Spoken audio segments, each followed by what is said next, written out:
Hi, this is State Senator Tom Tiffany. Right now, the federal debt is more than $22.5 trillion. To put that in perspective, it equates to $183,000 per taxpayer.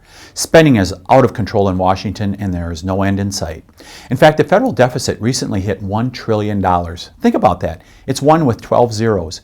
In Wisconsin, when we sit down to craft the state budget every 2 years, one of the requirements we have from the people of Wisconsin is that our budget must be balanced, just like your budget at home. Why? Because it's in our state constitution.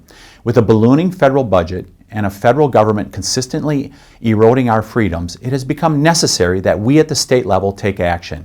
In Article 5 of the U.S. Constitution, our nation's founding fathers created a process for us to assert our role when the powers of federal government have grown too reckless and need to be reined in.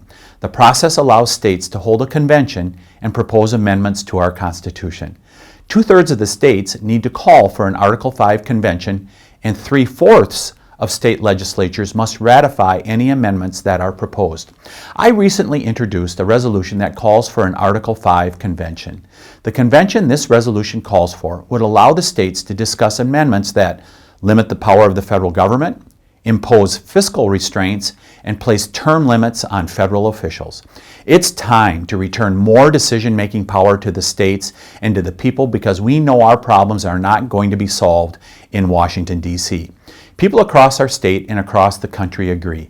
15 states have already passed a similar resolution, and many others have proposed them in their state houses.